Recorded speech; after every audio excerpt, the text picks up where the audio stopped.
الحمد للہ وکفا والصلاة والسلام علی عباده الذین اصطفى خصوصا علی افضلهم وخاتم النبیین محمد الامین وعلی آلہ وصحبہ اجمعین ولا تباشروہن وانتم عاکفون فی المساجد، ہاں اپنی بیویوں سے تم مباشرت نہ کرو، تعلق زن و شوق قائم نہ کرو جبکہ تم مسجدوں کے اندر معتکف ہو۔ یہ اعتکاف کا ذکر ہو گیا۔ رمضان کے آخری عشرے میں یہ اعتکاف جو مسنون ہے کہ 21ویں شب سے شروع ہو جائے گا، یعنی 20واں روزہ ختم ہوا اس کے ساتھ یہ اعتکاف شروع ہو گیا، اور پھر اعتکاف مسنون جو ہے وہ جب تک کہ چاند نظر نہ آ جائے شوال کا، عید کا، تو اس وقت تک یہ اعتکاف جاری رہے گا۔ یہ ہے مسنون اعتکاف۔ اس کی کیا حکمت ہے وہ میں بعد میں عرض کروں گا۔ تو یہ حکمت جو ہے اس کے حوالے سے گفتگو بعد میں ہو جائے گی، لیکن یہاں یہ بتا دیا گیا کہ یہ جو رمضان کی 20 راتوں میں اجازت دی گئی ہے اپنی بیویوں کے ساتھ ہم بستری کی، وہ اس معتکف کے لیے نہیں ہے جو مسجد میں معتکف ہے۔ تو ہاں اس کی اہلیہ آ سکتی ہے وہاں ملاقات کے لیے، کسی مشورہ کوئی کرنا ہے بہت ضروری ہے، آ جائے، ملاقات ہو سکتی ہے، لیکن یہ کہ مباشرت نہیں ہو سکتی، وہ حرام ہے۔ فرمایا ولا تباشروہن وانتم عاکفون فی المساجد تلک حدود اللہ، یہ اللہ کی حدود ہیں، شریعت اسلامی کی یہ حدود ہیں، فلا تقربوها، تو ان کے قریب تک مت جاؤ۔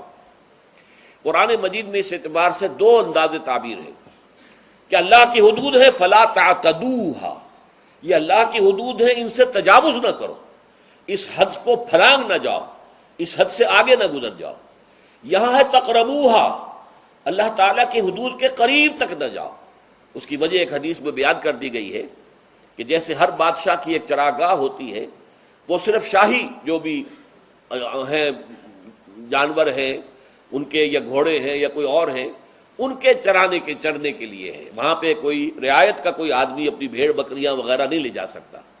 وہ حما کہلاتا تھا کہ یہ شاہ کے لیے مخصوص ہے، لکل ملک حمن وحم اللہ محارمہ، اللہ بھی بادشاہ ہے کائنات کا، ارض و سما کا، اس نے بھی جن چیزوں کو حرام کر دیا ہے وہ حما ہے، اس میں داخل نہیں ہونا تمہیں۔ تو فرمایا کہ جو چرواہا اپنی بھیڑوں کو بالکل اس کی آخری حد تک لے جائے گا تو اندیشہ ہے کہ کوئی بھیڑ کوئی بکری چھلانگ لگائے اور اس چراگاہ میں داخل ہو جائے۔ اس لیے کیپ ایٹ اے ڈسٹینس، ایک فاصلے پر رہو۔ احتیاط کا تقاضا یہ ہے کہ اس آخری حد کے قریب نہ جاؤ، فلا تقربوها، اس کے قریب نہ جاؤ۔ ان حدود کی تو سختی کے ساتھ پابندی کرنی ہے۔ ان کے لیے یہ ہے کہ ان کو نہ صرف یہ کہ ان سے تجاوز نہیں کرنا، بلکہ ان سے ذرا کچھ فاصلے ہی پر اپنے آپ کو رکھنا ہے۔ کذالک یبین اللہ آیاتہ للناس، اسی طریقے سے اللہ تعالیٰ واضح کرتا ہے اپنی آیات کو لوگوں کے لیے، ولعلہم یتقون، اور تاکہ وہ پھر تقویٰ کریں، بچیں۔ جب احکام معلوم ہو گئے اب بچنا آسان ہے، جب احکام معلوم نہیں تو اندیشہ ہے کہ کہیں کسی حرام کے اندر جو ہے وہ ملوث ہو جائے۔ جیسے کہ ایک حدیث میں آتا ہے کہ الحلال بین والحرام بین وبینہما مشتبہات، حلال کیا ہے یہ بھی واضح ہے، حرام کیا ہے یہ بھی واضح ہے، البتہ ان دونوں کے مابین کچھ چیزیں ہوتی ہیں متشابہات، پتہ نہیں حلال ہے کہ حرام ہے، تو تم بچو، ان چیزوں سے بھی بچو، اس لیے کہ اس کے اندر حرام ہونے کا اندیشہ ہے نا، لہذا ان سے بھی بچو۔ جو صریحاً حلال ہے اسی پر اکتفا کرو، جن کے بارے میں تعین نہیں ہو پا رہا ہے کہ وہ حلال ہیں، البتہ یہ بھی ثابت نہیں ہو رہا ہے کہ وہ حرام ہیں، تو ان سے یہ تقویٰ کا تقاضا ہے۔ اگرچہ قانونی اعتبار سے یہ کہا جائے گا کہ وہ مباح ہے، جس شے کی حرمت کا ثبوت ہمیں کتاب اللہ اور سنت رسول سے نہ ملے وہ مباح ہے، لیکن یہ ہے کہ تقویٰ کا تقاضا یہ ہے، قانون کا تقاضا یہ کہ مباح کو آپ اختیار کریں گے تو آپ پر گرفت نہیں ہوگی، اس لیے کہ اس کی حرمت ثابت نہیں ہے، لیکن تقویٰ کا تقاضا یہ ہے کہ آپ صرف اس شے پر اکتفا کریں کہ جس کے حلال ہونے کے لیے ثبوت اور دلیل موجود ہے۔ تو یہ ہے کہ تلک حدود اللہ فلا تقربوها کذالک یبین اللہ لکم للناس آیاتہ للناس لعلہم یتقون۔ یہ احکام ہے تکمیلی روزے کے، جس کے ضمن میں میں نے کچھ احادیث نبویہ کے حوالے سے بھی ان کی مزید وضاحت کر دی۔ اب آئیے تیسری بات، روزے کا اصل حاصل کیا ہے؟ اب پہلی آیت پر ہمیں توجہ دینی ہوگی. یا ایھا الذین آمنوا کتب علیکم الصیام، اہل ایمان تم پر روزہ فرض کیا گیا، لکھ دیا گیا، طے کر دیا گیا. اگرچہ جیسا کہ میں نے عرض کیا یہ ابتدائی حکم ہے اور اس میں وجوب علی تخییر وہ بعد میں آ چکا دوسری آیت میں. کما کتب علی الذین من قبلکم، جیسے کہ یہ فرض کیا گیا تھا ان پر جو تم سے پہلے تھے، یعنی یہود اور نصارہ، ان پر بھی یہ روزہ جو ہے یہ فرض تھا. البتہ احکام مختلف ہو گئے. جیسے جمعے کا دن اور جمعے کو چھوڑ کر یہودیوں نے سبت کا دن اختیار کیا، عیسائیوں نے جو ہے وہ سنڈے کو اختیار کر لیا، لیکن احکام میں فرق ہے. وہاں پورے سبت کے دن، ہفتے کے دن کاروبار دنیاوی مطلقاً حرام، لیکن ہمارے ہاں شریعت کے اندر آسانی پیدا کی گئی کہ صرف جمعے کی اذان سے لے کر نماز ادا ہو جانے تک وہ حرام ہے، لیکن باقی یہ ہے کہ اس سے پہلے بھی اگر کرو اور بعد میں جب فَإِذَا قُضِيَتِ الصَّلَاةُ فَانتَشِرُوا فِي الْأَرْضِ وَابْتَغُوا مِن فَضْلِ اللَّهِ، جب نماز ادا ہو چکے تو جاؤ، منتشر ہو سکتے ہو زمین میں اور اللہ تعالیٰ کے فضل کو تلاش کر سکتے ہو. تو اسی طریقے سے اگرچہ حکم روزہ جو ہے وہ تو سابقہ امتوں میں بھی تھا، لیکن یہ اس کے احکام جو ہیں ان کے اندر تغیر و تبدل ہے. کتب علیکم الصیام کما کتب علی الذین من قبلکم لعلکم تتقون، تاکہ تمہارے اندر تقوی پیدا ہو جائے. اب یہ ہے حکمت صوم کی پہلی آیت. تقوی کسے کہتے ہیں؟ بچنا. کس چیز سے بچنا؟ اللہ نے جو چیزیں حرام کی ان سے بچنا، اللہ کے احکام کو توڑنے سے بچنا. دیکھیے یہ لفظ جو ہے اس کا مادہ ہے وا، قاف اور یا، وقا. وقا یقی کے معنی ہے کسی کو بچانا. ہم دعا مانگتے وقنا عذاب النار، اے اللہ ہمیں آگ کے عذاب سے بچا لے. لیکن ارتقا بنتا ہے باب افتعال، واو تے میں شامل ہو گئی تو اتقا، اور اسی سے تقوی ہے. تقوی کے معنی کیا ہے؟ بچنا، خود بچنا. وقا یقی دوسرے کو بچانا. بچنا اللہ کے احکام کو توڑنے سے، اللہ کی حرام کردہ چیزوں میں ملوث ہونے سے، اللہ کے غضب سے، غصے سے، اللہ کی ناراضگی سے، اور آخرت میں اللہ کے عذاب سے. یہ بچنے کی روش ہے. پوری زندگی میں بھی اس کو جاری رکھو. یہ تقوی زندگی میں کیا ہوگا؟ اللہ کے احکام کو توڑنے سے بچنا، اللہ کی حرام کردہ چیزوں میں ملوث ہو جانا، ان کا استعمال کرنا، کھانے پینے سے متعلق ہوں یا وہ شہوت سے متعلق ہو یا کسی اور چیز سے متعلق ہو، اس سے بچنا. اور یہ بچنا جو ہے آخرت میں نتیجہ خیز ہوگا، جہنم سے بچاؤ ہو جائے گا، آگ کے عذاب سے نجات مل جائے گی. اچھا روزے کا اس سے تعلق کیا ہے یہ سمجھ لیجئے. دیکھیے ہمارے گناہوں کا سب سے بڑا سبب ہمارے نفسانی تقاضے ہیں. ہم ایک حیوان بھی ہیں اور حیوان سے برتر بھی کچھ ہے، وہ میں بعد میں عرض کروں گا، لیکن حیوان تو ہے. جیسے ہر حیوان کو کچھ خوراک کی ضرورت ہے، ہمیں بھی ضرورت ہے. ہر حیوان کو بقائے نسل کا معاملہ جنسی ہے، وہ ہمارا بھی ہے.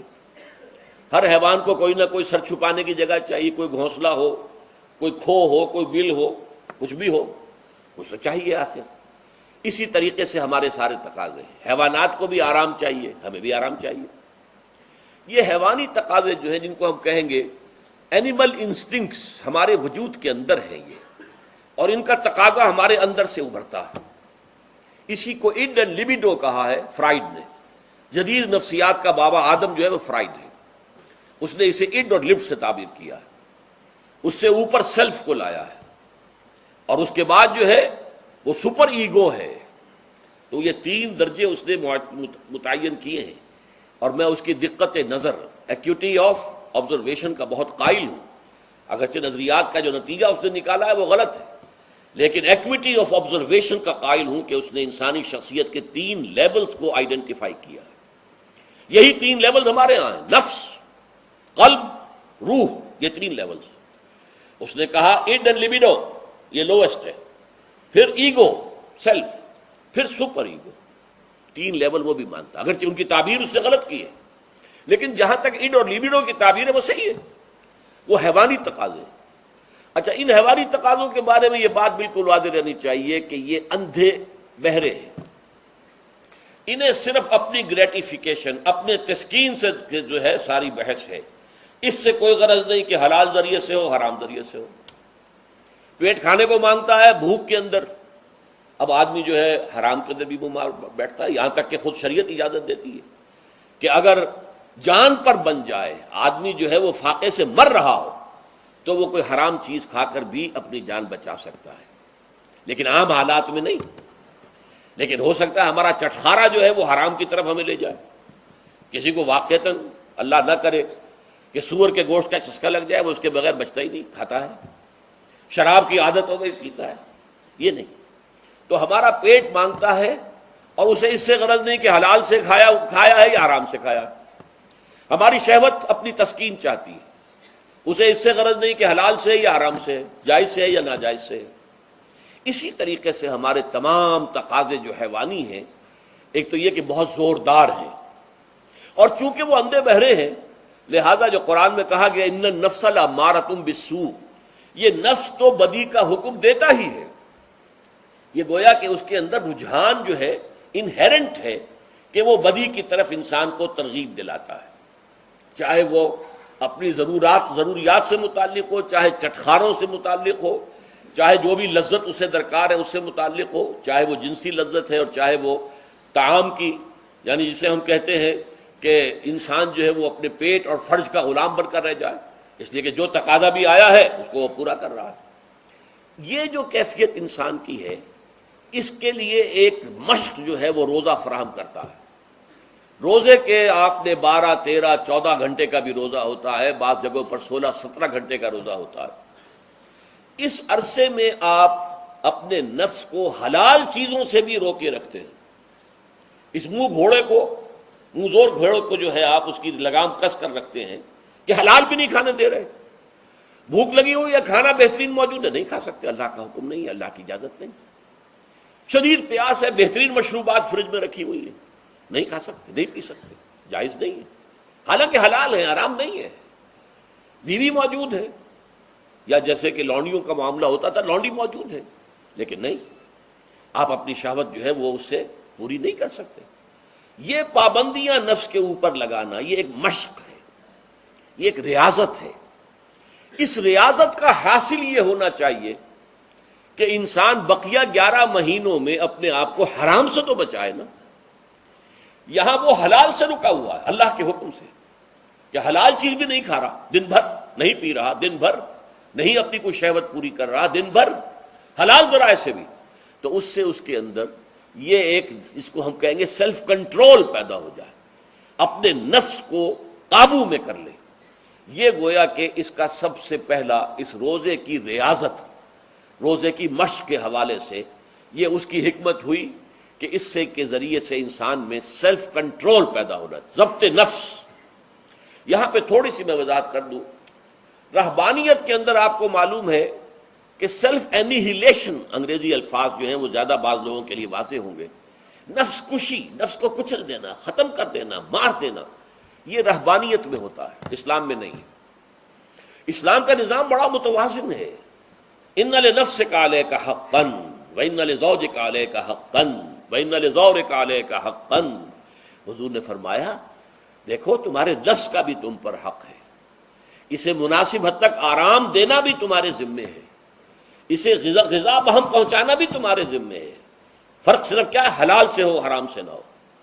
اس کی شہوت کو پورا کرنا بھی تمہارے ذمے ہے، فرق صرف کیا ہے، جائز راستے سے ہو حرام سے نہ ہو۔ اس کا نام ضبط نفس ہے، سیلف اینیہیلیشن، نفس کو کچل دینا۔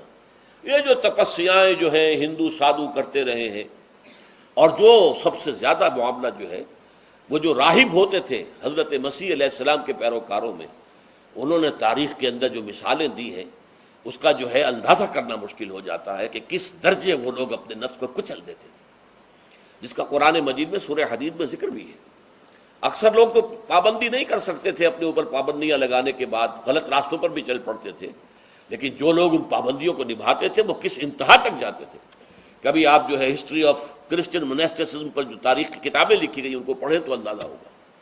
مولانا مودودی نے تفہیم القرآن میں اس کا کچھ حوالے دیے ہیں، اور واقعہ یہ کہ رونگٹے کھڑے ہو جاتے ہیں انسان پر کہ اس درجے میں انہوں نے اپنے نفس کو کچلا تھا۔ ہمارے صوفیہ کے ہاں بھی بعض ایسی روایات صحیح ہیں یا غلط ہے بیان کی جاتی ہیں، لیکن اسلام کا اصل معاملہ کیا ہے؟ توازن، اعتدال۔ تمہارے نفس کا بھی تم پر حق ہے، ان لنفسک علیک حقا، تمہاری بیوی کا بھی تم پر حق ہے، وان لزوجک علیک حقا، اور تمہارا جو بھی کوئی ملاقاتی آئے، کوئی دوست ہے، اس کا بھی زورک علیک حق ہو، زیارت کرنے کے لیے کوئی آیا اس کا بھی حق ہے، ان کے حقوق ادا کرو۔ حضرت عبداللہ ابن عمرو بن العاص رضی اللہ تعالی عنہما صحابہ کرام میں اس اعتبار سے بہت ممیز تھے کہ ان پر عبادت جو ہے، عبادت گزاری کا اتنا غلبہ ہو گیا تھا، ہر روز روزہ رکھتے تھے اور رات کو پوری رات کھڑے رہتے تھے۔ حضور کو اطلاع دی گئی، حضور نے طلب کیا فوراً، آپ نے فرمایا یا عبداللہ الم نخبر، کیا ہمیں یہ خبر نہیں دی گئی انک تصوم الدہر وتقوم اللیل، کہ تو ہمیشہ رات کو کھڑا رہتا ہے نماز میں اور ہر روز روزہ رکھتا ہے۔ اب ظاہر بات ہے حضور کے حضور میں جھوٹ کیسے بولتے، ویسے بھی جھوٹ بولنے کا سوال نہیں صحابہ کے لیے، تو عرض کیا بلا یا رسول اللہ ایسی تو صحیح ہے، فرمایا لا تفعل، ہرگز ایسا مت کرو، فإن لنفسک علیک حقا وإن لزوجک علیک حقا وإن لزورک علیک حقا، تمہارے نفس کا بھی تم پر حق ہے، روزہ رکھو بھی اور افطار بھی کرو۔ بہترین روزہ جو ہے وہ حضرت داؤد علیہ السلام کا تھا، ایک دن روزہ رکھتے تھے، ایک دن افطار کرتے تھے۔ لیکن یہ ہے کہ آپ ہفتے میں 2 دن روزے حضور کے ہیں، سوموار کو اور جمعرات کو، مہینے میں 3 روزے یہ ہیں، اس میں گویا کہ سنت پر عمل بھی ہو جائے گا۔ لیکن یہ کہ ہمیشہ روزہ رکھنا، بلکہ یہاں تک کہا گیا ما صام من صام الدہر، جو ہمیشہ روزہ رکھتا ہے اس نے کوئی روزہ رکھا ہی نہیں۔ کیا مطلب؟ یہ تو اس نے اپنی ہیبٹس بدل لی ہیں، ہیبٹس ہو گئی ہیں یہ کہ سارا دن بھر نہیں کھانا، صبح کھانا شام کو کھانا، بس یہ تو اس نے اپنی ہیبٹ بدل لی ہے، روزہ ہیبٹ بن گیا اس کا۔ ما صام من صام الدہر، جس نے ہمیشہ روزہ رکھا اس نے کوئی روزہ رکھا ہی نہیں۔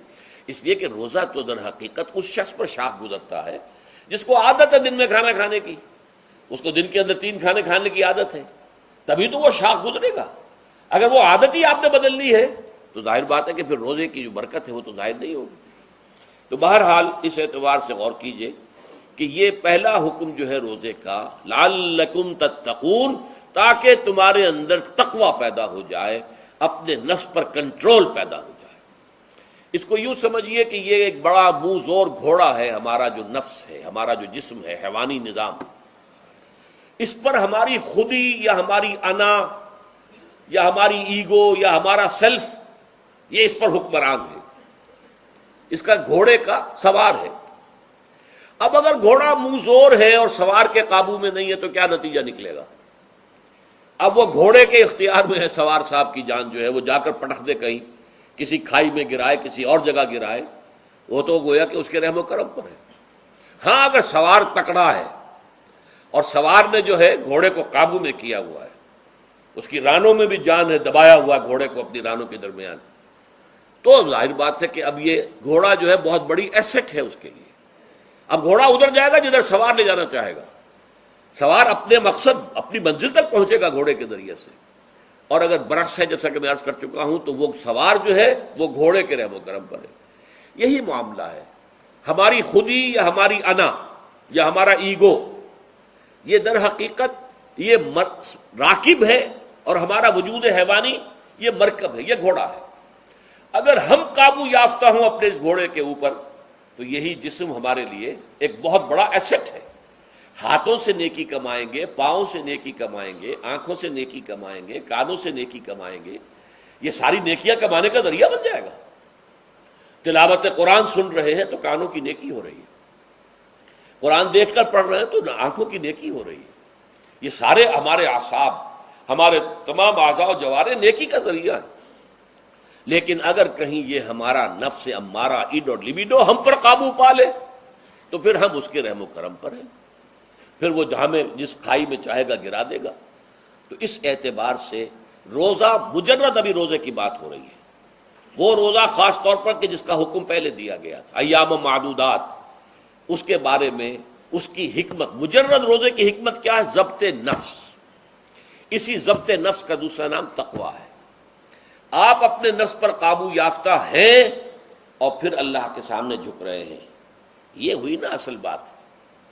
آپ اللہ کے سامنے تو جھک رہے ہیں، اے اللہ میں تیری ہی بندگی کرتا ہوں اور کروں گا، نفس پر قابو ہے ہی نہیں، تو آپ کا یہ کہنا محمل ہو جائے گا، نفس کا تقاضا ابھرے گا اور آپ اس کے آگے ہاتھ جوڑ کر کھڑے ہو جائیں گے، تو گویا کہ جو آپ نے کہا تھا ایاک نعبد و ایاک نستعین، اس کی پیروی کرنا، اس کو پورا کرنا، اس کا تقاضا بجا لانا آسان کام نہیں ہے۔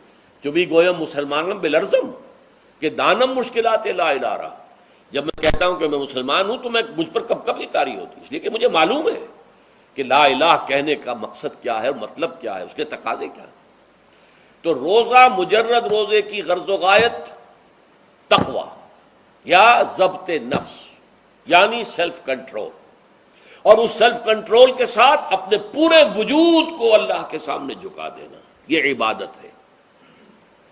بارک اللہ لی ولکم فی القرآن العظیم ونفعنی وإیاکم بالآیات والذکر الحکیم۔